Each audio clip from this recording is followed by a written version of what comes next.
Halo semuanya, selamat datang kembali dan selamat bergabung di HTBC Online. Sebelum kita mulai ibadah kita, mari kita berdoa. Tuhan Yesus, terima kasih untuk penyertaan-Mu dalam hidup kami. Kami mau berdoa agar Roh Kudus memenuhi hati dan pikiran kami dimanapun kami berada pada saat ini Tuhan. Terima kasih Tuhan Yesus, sebentar lagi kami akan memulai ibadah kami. Sertai kami Tuhan, dalam nama Tuhan Yesus kami berdoa dan ucap syukur. Amin. Kita telah berkumpul di sini sebagai keluarga Allah, di hadapan Allah Bapa kita, untuk menaikkan pujian dan syukur kepadanya, mendengar dan menerima firman-Nya yang kudus, membawa ke hadapan-Nya pergumulan-pergumulan dunia ini, memohon pengampunan-Nya atas dosa-dosa kita, dan memohon kasih karunia-Nya, sehingga melalui putranya Yesus Kristus, kita mampu mempersembahkan diri kita untuk pelayanan-Nya. Jika kita berkata bahwa kita tidak berdosa, maka kita menipu diri kita sendiri, dan kebenaran tidak ada di dalam kita. Jika kita mengaku dosa kita, Allah adalah setia dan adil, sehingga Ia akan mengampuni dosa-dosa kita dan menyucikan kita dari segala ketidakbenaran. Marilah kita mengaku dosa-dosa kita ke hadapan Allah yang Maha Kuasa bersama. Allah yang Maha Kuasa, Bapa Surgawi, kami telah berdosa terhadap Engkau dan terhadap sesama kami di dalam pikiran, perkataan, dan perbuatan, melalui kelalaian, kelemahan, dan kesalahan yang disengaja. Kami sangat menyesal dan bertobat dari semua dosa kami. Demi Putra-Mu Yesus Kristus yang telah mati untuk kami, ampunilah kami atas semua yang telah kami lakukan, dan karuniakanlah kami agar kami dapat melayani Engkau di dalam kehidupan yang baru bagi kemuliaan nama-Mu. Amin. Saudara-saudara, Allah yang Maha Kuasa yang mengampuni setiap orang yang sungguh-sungguh bertobat, mengasihani saudara, mengampuni dan melepaskan saudara dari semua dosamu, meneguhkan dan menguatkan saudara dalam segala kebaikan, dan memelihara saudara dalam kehidupan kekal melalui Yesus Kristus Tuhan kita. Amin.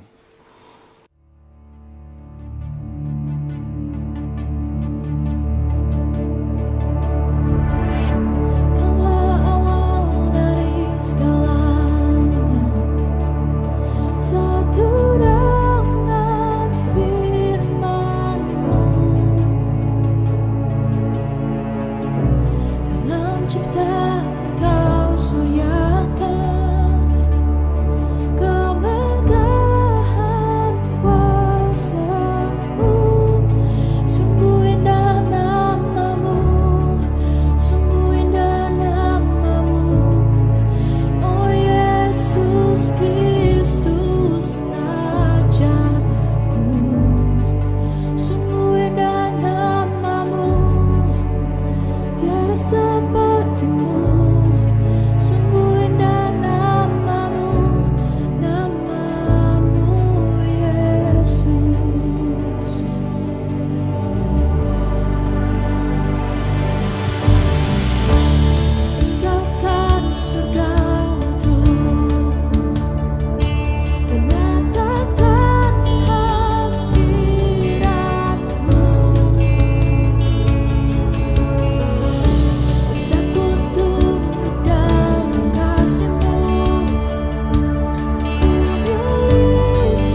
Pembacaan Alkitab yang pertama terambil dari Nehemia 7 ayat 73b hingga pasal yang ke-8 ayat yang ke-12.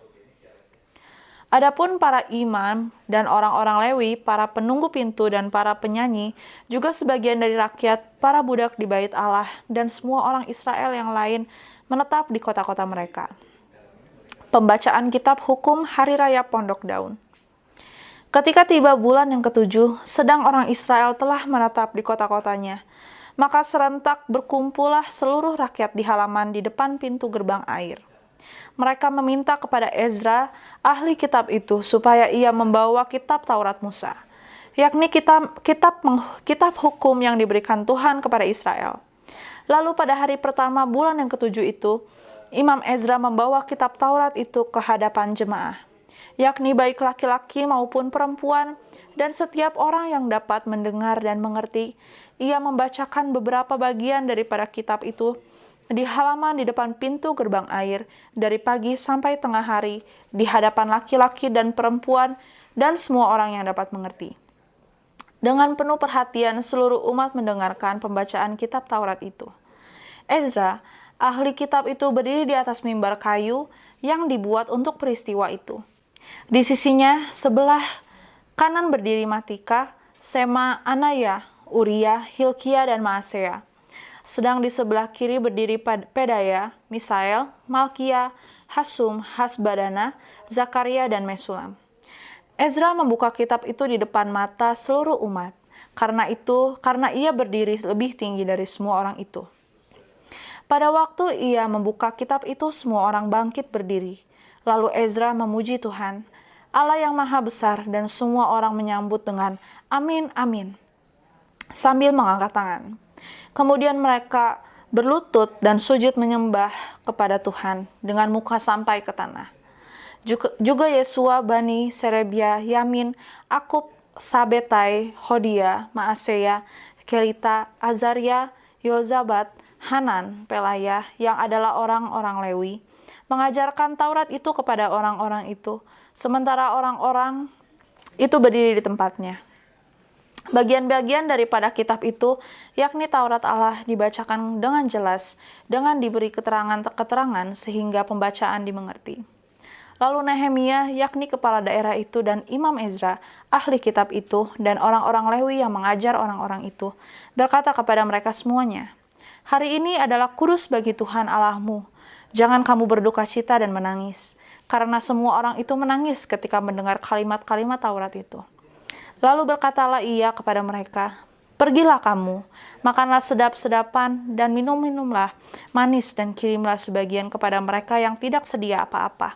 Karena hari ini adalah kudus bagi Tuhan kita. Jangan kamu bersusah hati, sebab sukacita karena Tuhan itulah perlindunganmu." Juga orang-orang Lewi menyuruh semua orang itu supaya diam dengan kata-kata, "Tenanglah, hari ini adalah kudus, jangan kamu bersusah hati." Demikianlah firman Tuhan. Syukur kepada Allah. Pembacaan Alkitab yang kedua terambil dari Lukas pasalnya yang ke-24, ayatnya yang ke-25 hingga ayatnya yang ke-32. Lalu ia berkata kepada mereka, "Hai kamu orang bodoh, betapa lambannya hatimu, sehingga kamu tidak percaya segala sesuatu yang telah dikatakan para nabi. Bukankah Mesias harus menderita semuanya itu untuk masuk ke dalam kemuliaannya?"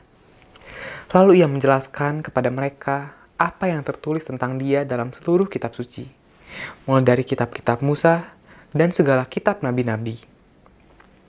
Mereka mendekati kampung yang mereka tuju. Lalu ia berbuat seolah-olah hendak meneruskan perjalanannya. Tetapi mereka sangat mendesaknya, katanya, "Tinggallah bersama-sama dengan kami, sebab hari telah menjelang malam, dan matahari hampir terbenam." Lalu masuklah ia untuk tinggal bersama-sama dengan mereka. Waktu ia duduk makan dengan mereka, ia mengambil roti, mengucap berkat, lalu memecah-mecahkannya dan memberikannya kepada mereka. Ketika itu, terbukalah mata mereka dan mereka pun mengenal dia. Tetapi ia lenyap dari tengah-tengah mereka. Kata mereka seorang kepada yang lain, "Bukankah hati kita berkobar-kobar seperti ia berbicara dengan kita di tengah jalan dan ketika ia menerangkan kitab suci kepada kita?" Demikianlah firman Tuhan. Salam. Pembacaan kita hari ini diambil dari Injil Lukas pasal 24 ayat yang ke-35 sampai dengan 52. Sebelum kita membaca, belajar, dan merenungkan, saya mengajak kita sekalian untuk merendahkan diri di hadapan Tuhan. Kita berdoa. Bapa, di dalam nama Tuhan Yesus Kristus, sungguh kami mengucap syukur, terima kasih bahwa di tengah-tengah situasi pandemi, di tengah-tengah situasi yang tidak menentu pada hari-hari sekarang, Engkau masih mengizinkan kami mempergunakan teknologi yang Kau karuniakan untuk kami beribadah, membaca, dan merenungkan kebenaran firman-Mu.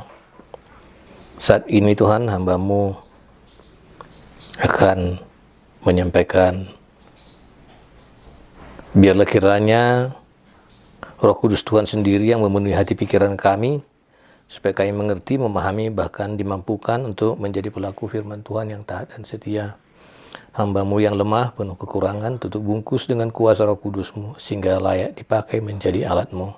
Kami serahkan waktu ini ke dalam tangan-Mu, dalam nama Yesus Kristus, Tuhan dan Juru Selamat kami yang hidup. Amin. Saudara kekasih Tuhan Yesus Kristus, saya memberi judul untuk renungan kita hari ini adalah mengenal dengan benar. Saya memberi judul ini karena bacaan kita bercerita tentang bagaimana setelah Yesus bangkit pada hari Paskah dan kubur menjadi kosong, murid-murid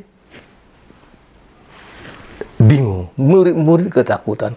Bahkan ketika Yesus menampakkan diri kepada dua orang murid yang sedang dalam perjalanan, mereka tidak mengenalinya. Mereka bingung. Sehingga akhirnya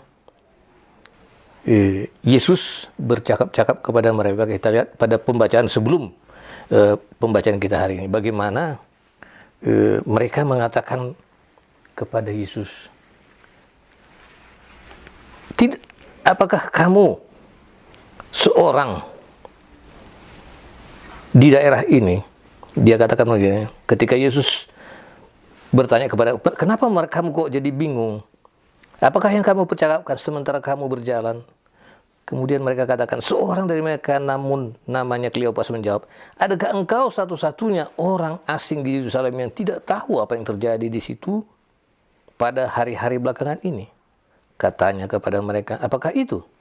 Jawab mereka, apa yang terjadi dengan Yesus orang Nazaret? Dia adalah seorang nabi yang berkuasa dalam pekerjaan dan perkataan di hadapan Allah dan di depan seluruh bangsa kami.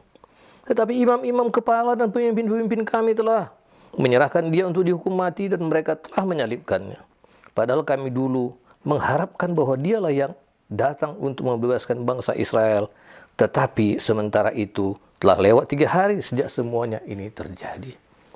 Jadi mereka itu, murid-murid ini adalah orang-orang yang sudah bergaul dengan Yesus, yang sudah mengenal Yesus, yang sudah melihat kehebatan-kehebatan Yesus melalui mujizat-mujizat yang dilakukannya, melalui perkataan-perkataannya.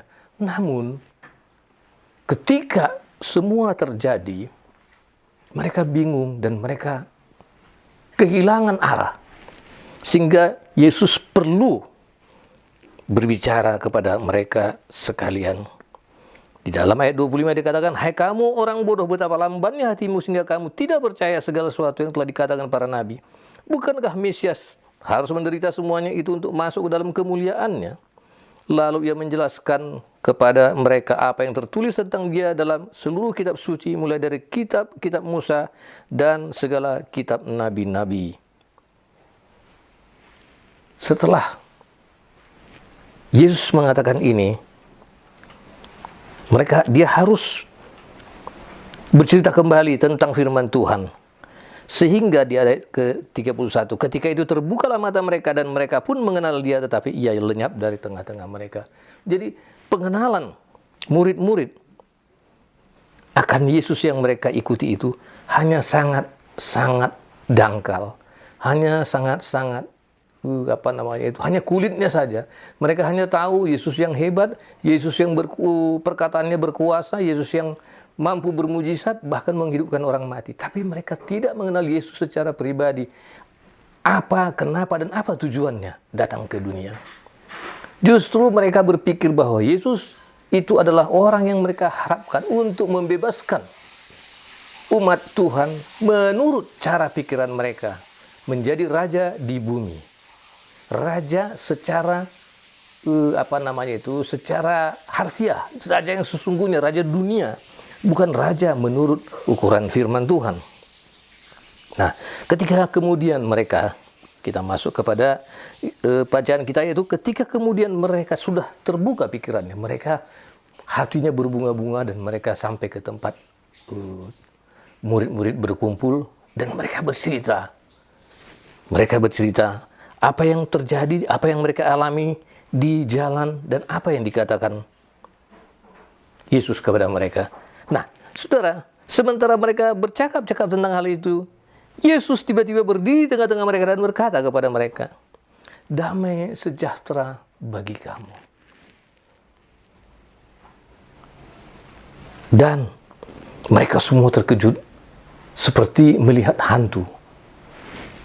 Tetapi Yesus berkata, "Mengapa kamu terkejut dan apa yang sebabnya kamu timbul keraguan dalam hati kamu?" Yesus membuktikan, "Lihat tanganku dan lihatlah, aku bukan hantu." Karena hantu tidak bertulang dan berdaging. Dan kemudian Yesus membuktikan bahwa dia adalah manusia dengan meminta makanan kepada mereka, sehingga dia pun makan dengan mereka. Kemudian ia berkata kepada mereka, "Inilah perkataanku yang telah kukatakan kepadamu ketika aku masih bersama-sama dengan kamu, yakni bahwa harus digenapi semua yang ada tertulis tentang aku dalam kitab Taurat, Musa, dan kitab Nabi-Nabi, dan kitab Mazmur." Lalu ia membuka pikiran mereka sehingga mereka mengerti kitab suci. Katanya lagi selanjutnya, ada tertulis demikian, Mesias harus menderita dan bangkit dari orang mati pada hari yang ketiga. Dan lagi dalam namanya, berita tentang pertobatan dan pengampunan dosa harus disampaikan kepada segala bangsa, mulai dari Yerusalem.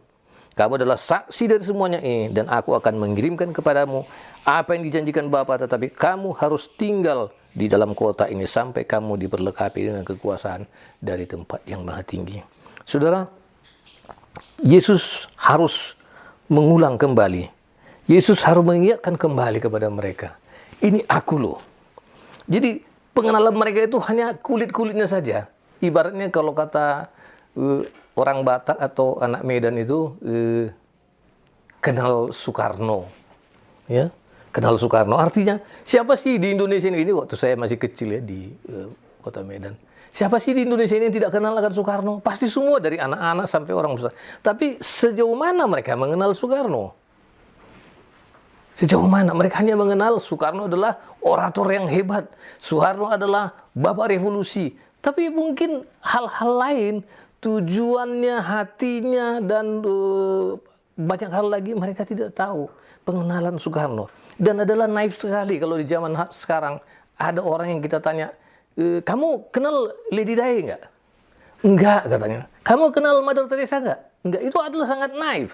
Karena siapa di dunia sekarang yang tidak kenal kepada orang-orang yang terkenal ini? Sampai ke anak yang baru sekolah pun akan tahu cerita tentang Mother Teresa. Bagaimana dia hidup di tengah-tengah orang-orang susah, melarat, membuat penampungan, memberi makan, mengurus mereka. Orang Indonesia, siapa yang tidak mengenal Jokowi, seorang presiden yang berasal dari orang yang kecil, yang berasal dari seorang tukang kayu, mirip dengan Yesus. Bukan saya katakan Jokowi sama dengan Yesus, mirip. Sebab apa? Murid-murid hanya mengenal Yesus, yaitu dia adalah anak tukang kayu, ya, yang kemudian dalam perjalanannya dia bisa melakukan hal-hal yang luar biasa. Mujizat pertama yaitu merubah air menjadi anggur, kemudian dia bisa mencelikkan mata orang, bisa dia menyembuhkan orang lumpuh, dan terakhir dia bisa menghidupkan orang mati sekali. Yang mereka kenal itu hanya ini. Hanya ini. Mereka tidak tahu apa sih maksud dan tujuan daripada semua itu. Yaitu bahwa Yesus harus mati dan bangkit pada hari yang ketiga, naik ke surga untuk menyatakan kemuliaan Tuhan, untuk menembus, menyelamatkan dosa-dosa orang. Pengenalan yang sangat-sangat sederhana. Pengenalan yang menurut saya ya hanya kulitnya saja. Ada satu contoh, saudaraku. Beberapa tahun yang lalu saya pergi ke kampung halaman saya di Kota Medan. Kemudian teman-teman, kawan-kawan, satu alumni mengadakan satu pertemuan di satu kafe malam-malam dan kita berkumpul di sana. Ketika itu ada seorang yang bertanya kepada orang di sebelahnya, "Itu si Henry ya? Dia bisa jadi pendeta ya?" Dia tidak tahu yang di sampingnya itu siapa. Nah, jadi artinya orang ini mengenal si Henry adalah si Henry yang dulu, yang punya masa lalu. Dia tidak mengenal Tuhan yang punya kuasa, yang bisa merubahkan orang berdosa sekalipun menjadi orang benar. Yang bisa melakukan hal-hal yang mustahil. Sehingga dia kaget. Dan ternyata perempuan yang di sampingnya itu adalah ibu adik ke istri saya. Dan kemudian mereka menjadi bersahabat dan mereka pun bertukar cerita. Ya, istri saya bercerita tentang saya hari ini dan kemudian si teman bercerita tentang si Henry masa lalu. Jadi saudara, pengenalan yang benar itu sangat diperlukan untuk kita tahu, kita bisa menerima, kita bisa melakukan apa yang menjadi maksud dan tujuan daripada pengenalan kita itu. Ya. Pengenalan akan Yesus bukan hanya kulit-kulitnya. Mereka masih perlu belajar tentang kitab Taurat dan kitab para nabi yang menubuatkan tentang Yesus yang lahir dari mana, yang harus mati dan menderita serta dibangkitkan naik ke surga.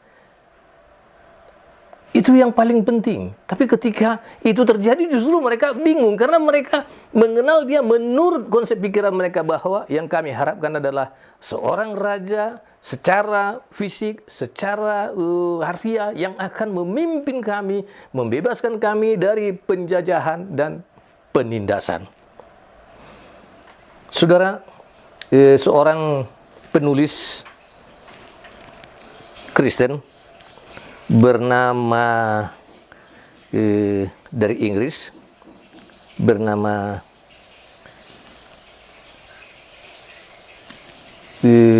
C.S. Lewis, tokoh Kristen C.S. Lewis. Dia mengatakan begini, bahwa dia mengenal kekristenan seperti mengenal matahari.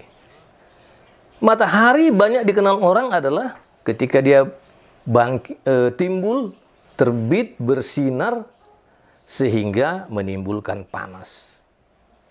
Tapi orang kadang-kadang kurang memahami bahwa ketika matahari itu terbit, maka lewat terangnya itulah kita bisa melihat banyak hal. Dan Lewis mengatakan bahwa begitulah mestinya pengenalan kita akan Kristus. Kita harus mengenal dia melalui perkataan, perbuatan, dan tujuannya. Sehingga dalam kehidupan kita, kita selalu melihat segala sesuatu menurut perkataan-perkataan dan teladannya. Tidak melihat melalui apa yang menjadi pikiran kita.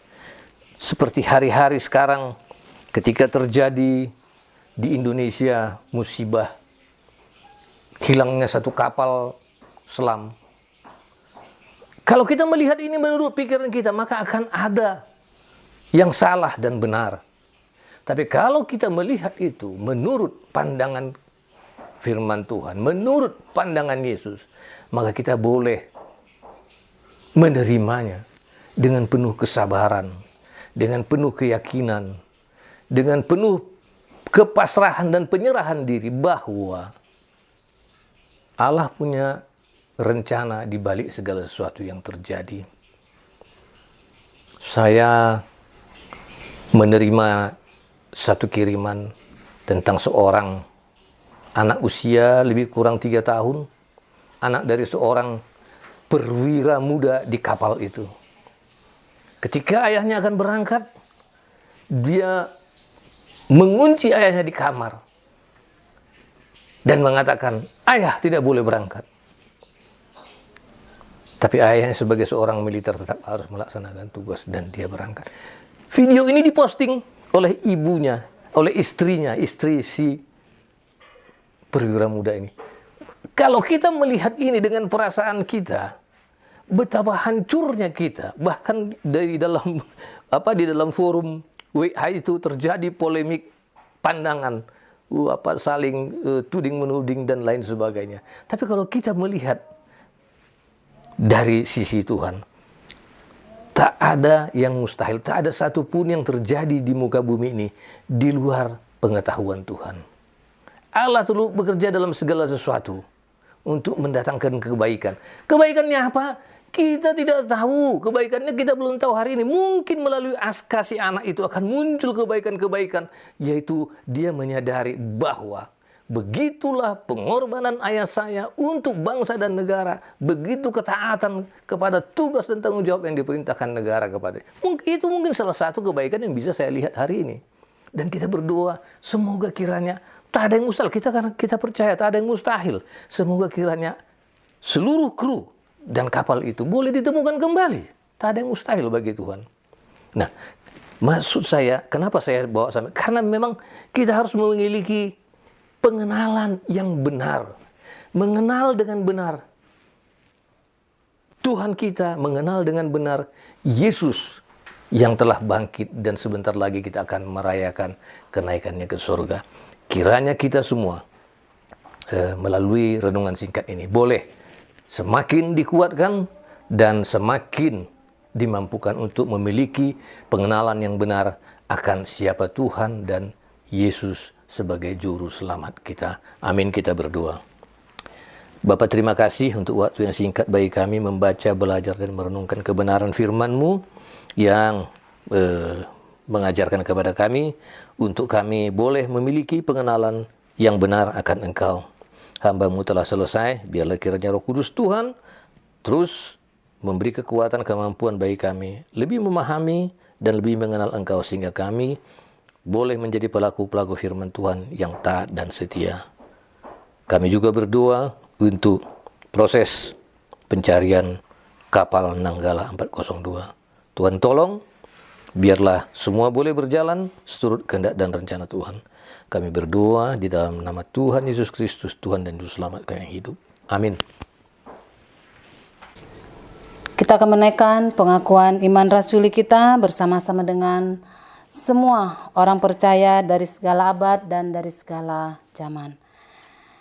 Bersama, aku percaya kepada Allah, Bapa yang Maha Kuasa, Khalik langit dan bumi, dan kepada Yesus Kristus, Putranya yang tunggal Tuhan kita, yang dikandung dari Roh Kudus, lahir dari anak darah Maria, yang menderita sengsara di bawah pemerintahan Pontius Pilatus, disalibkan, mati dan dikuburkan. Ia turun ke dalam dunia orang mati. Pada hari ketiga dia bangkit kembali. Ia naik ke surga dan duduk di sebelah kanan Sang Bapa. Ia akan datang kembali untuk menghakimi orang yang hidup dan yang mati. Aku percaya kepada Roh Kudus, gereja yang kudus dan katolik, persekutuan orang kudus, pengampunan dosa, kebangkitan orang mati, dan hidup yang kekal. Amin. Kita akan menaikkan doa-doa syafaat kita pada saat ini. Bersama-sama kita tundukkan kepala dan kita berdoa. Ya Allah, pencipta dan pemelihara kehidupan manusia, Kami berdoa untuk setiap orang dari setiap ras dan dalam setiap keperluan. Biarlah jalan-jalan-Mu dikenal di bumi dan kuasa penyelamatan-Mu kepada semua bangsa. Khususnya kami berdoa untuk bangsa kami, bangsa Indonesia. Kami bersyukur Tuhan Yesus untuk setiap lawatan-Mu yang terjadi di tengah-tengah bangsa kami, di tengah-tengah situasi pandemi yang menimpa kami. Kami bersyukur untuk kekuatan dan penghiburan yang Kau berikan. Tuhan Yesus, kiranya Tuhan tolong supaya Tuhan bangsa kami boleh segera keluar dari pandemi COVID-19 yang sedang melanda, yang Kau izinkan terjadi atas bangsa kami. Berikanlah hikmat bagi Bapak Presiden kami Joko Widodo untuk boleh membawa bangsa kami ke arah yang lebih baik lagi dan membawa bangsa kami untuk menjadi bangsa yang diberkati. Tuhan, dalam kemurahan-Mu, dengarkanlah doa kami. Kami berdoa untuk gereja di seluruh dunia. Tuntun dan pimpinlah kami dengan Roh Kudus-Mu, sehingga semua yang mengaku dan menyebut dirinya orang Kristen dapat dituntun kepada jalan kebenaran dan memegang teguh iman dalam kesatuan roh, dalam ikatan damai sejahtera, dan dalam kebenaran hidup. Khususnya kami berdoa untuk gereja kami, Gereja Anglikan. Engkau Allah yang akan memberkati bishop kami, din kami, imam penanggung jawab kami, dan leader klaster kami. Kiranya Tuhan hikmat yang daripada Allah senantiasa memenuhi hati mereka dan mereka boleh menggembalakan setiap domba-domba yang Engkau percayakan kepada mereka dengan penuh tanggung jawab dan penuh dengan kasih sayang. Tuhan, dalam kemurahan-Mu, dengarkanlah doa kami. Kami menyerahkan kepada kebaikan-Mu sebagai Bapa mereka yang cemas dan tertekan dalam pikiran maupun secara jasmani.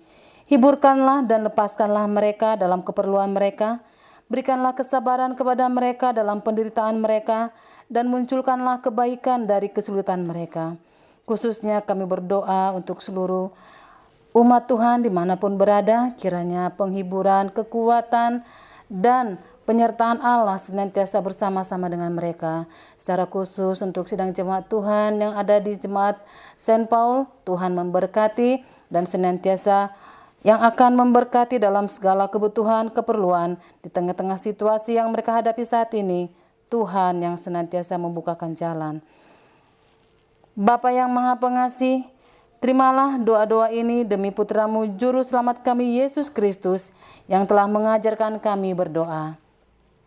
Bapa kami yang di surga, dikuduskanlah nama-Mu, datanglah kerajaan-Mu, jadilah kehendak-Mu di bumi seperti di surga.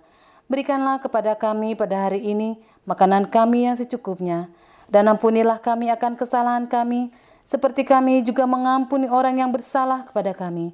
Dan janganlah membawa kami ke dalam pencobaan, tetapi lepaskanlah kami daripada yang jahat. Karena Engkaulah yang mempunyai kerajaan dan kuasa dan kemuliaan sampai selama-lamanya. Amin. Baik Bapak Ibu, kita akan memberikan persembahan kita.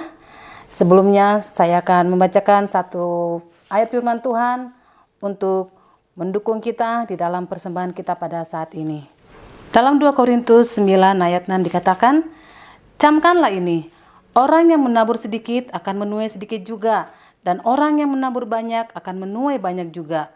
Hendaklah masing-masing memberikan menurut kerelaan hatinya, jangan dengan sedih hati atau karena paksaan, sebab Allah mengasihi orang yang memberi dengan sukacita. Dan Allah sanggup melimpahkan segala kasih karunia kepada kamu, supaya kamu senantiasa berkecukupan di dalam segala sesuatu, dan malah berkelebihan di dalam pelbagai kebajikan. Amin. Selamat memberi.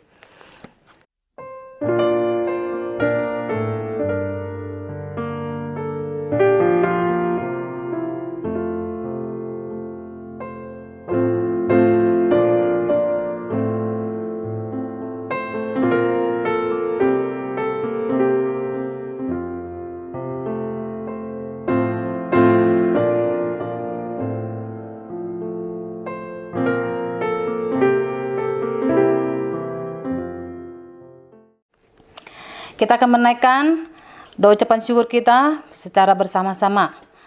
Bersama, bagimu lah ya Tuhan kebesaran, kuasa, kemuliaan, kemegahan, dan keagungan, karena segala sesuatu di surga dan di bumi adalah milik-Mu. Segala-galanya berasal daripadamu, dan dari milik-Mu sendiri kami mempersembahkannya kepadamu. Amin.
Saudara-saudara, mari kita arahkan hati kita kepada Tuhan dan kita menerima akan berkat-Nya. Kasih karunia Tuhan kita Yesus Kristus dan kasih Allah dan persekutuan Roh Kudus menyertai saudara sekalian senantiasa. Amin. Terima kasih telah bergabung bersama Ibadah Online.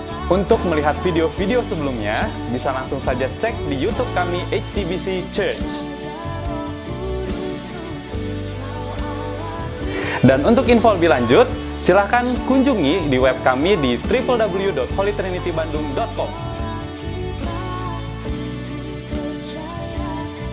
Sampai jumpa!